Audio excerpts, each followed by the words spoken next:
Africanidades conectadas. Apresentamos na postagem de hoje o artigo de Heloísa Santos Cardoso, acadêmica do curso de História na Universidade Federal de Santa Catarina e natural aqui de Itajaí. Inclusive, tive a oportunidade de ser professor dos seus pais. Um no curso de Geografia, o pai no curso de Geografia e a mãe no curso de História. Então, ela publicou um artigo na revista Santa Catarina em História, uma publicação do curso de História da Universidade Federal de Santa Catarina. A publicação recente, volume 19, número 2, de 2025. O título: Segregação e Resistência Negra no século XX em Itajaí, Sociedade Guarani e Sociedade Sebastião Lucas. A Sociedade Guarani é conhecida como a mais tradicional sociedade da elite branca de Itajaí. E a Sociedade Sebastião Lucas é conhecida como o Clube dos Pretos ou dos Negros. Isso denota a existência histórica da segregação racial aqui no litoral norte do estado de Santa Catarina. Embora se apregoe oficialmente uma cidade de colonização portuguesa açoriana. Na verdade, é uma cidade plural, com a presença de imigrantes alemães, italianos, poloneses, austríacos, japoneses, haitianos, angolanos, sem contar a presença da população originária, pelo nome que nós temos de alguns bairros, como Itopava ou Itaipava, Canhanduba, o próprio nome da cidade, Itajaí, e por aí vai. E também lembrando da presença dos africanos e seus descendentes na condição de escravizados, de livres e de libertos. Soma-se a isso, desde o século XIX, a presença de migrantes da Bahia, de Pernambuco, de Aracaju, mais recentemente do Ceará, do Pará. Então, esse discurso de uma sociedade açoriana, portuguesa açoriana, é um discurso. Na realidade, as evidências são outras. Mas vamos ao artigo de Heloísa, que fala da historicidade desse apartheid não declarado na cidade de Itajaí. Então, ela pega dois casos que ganharam visibilidade através da imprensa. Um de 1944 e outro de 1987, às vésperas do centenário da abolição. Eu, particularmente, acompanhei de perto esse caso, porque a vítima da discriminação no Guarani em 1987 foi um colega de magistério, professor, negro como eu, e a pessoa que o barrou no Clube Guarani, que era um guarda, era um funcionário, uma pessoa branca, na época era meu aluno no curso de História na Univale, né? Então eu vou apresentar aqui o primeiro caso, de 1944. Pelas limitações do tempo, não apresentarei o caso de 1987.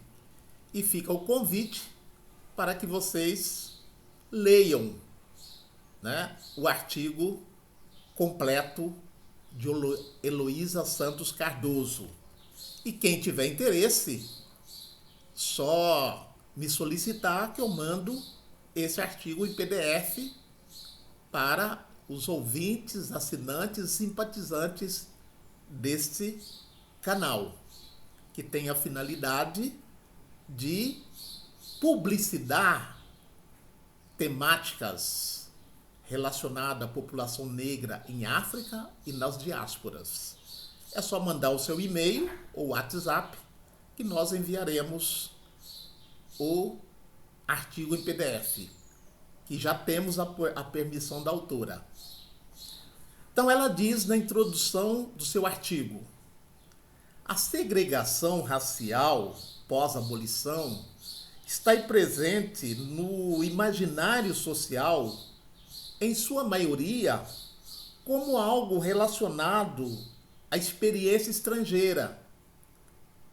Os exemplos mais conhecidos, retratados, são os dos Estados Unidos e a luta pelos direitos civis, que impulsionaram grandes nomes naquele país, como a Rosa Parks, o reverendo Martin Luther King, Michael X, e o apartheid na África do Sul, tendo como figura marcante Nelson Mandela.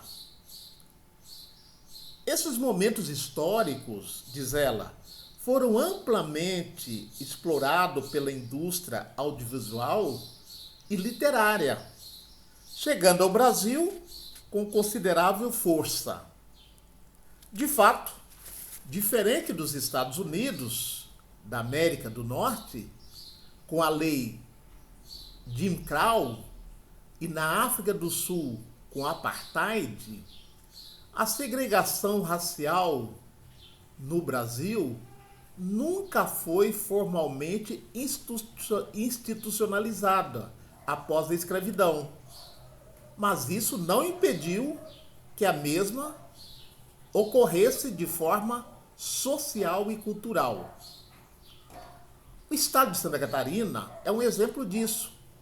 Contudo, por sua colonização europeia e tendo sua identidade calcada nisto, por muitas vezes a própria historiografia do Estado excluiu pessoas negras, apagando também suas questões e demandas.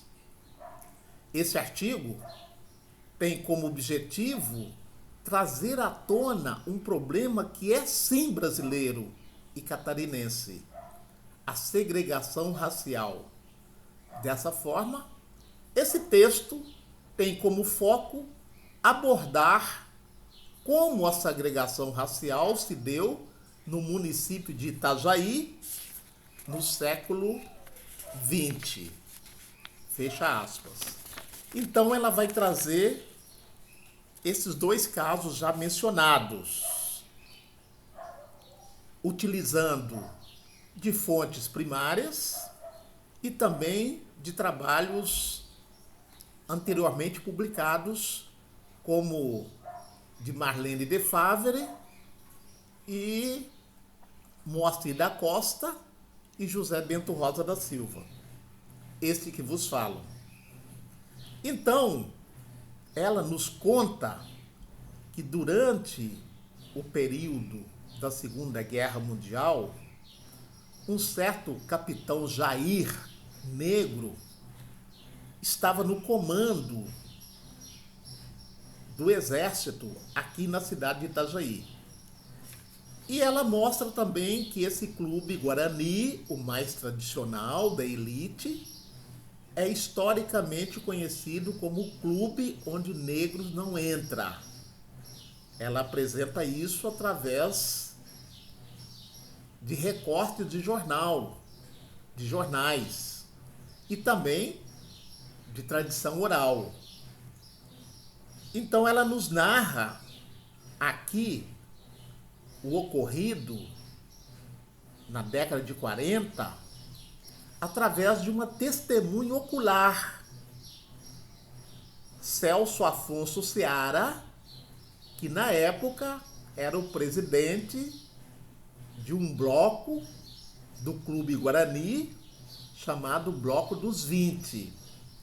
Então ela transcreve uma parte da entrevista que Carlos Afonso Seara concedeu a Marlene de Favre, que está na obra Moços e Moças para um Bom Partido, o Clube dos 20.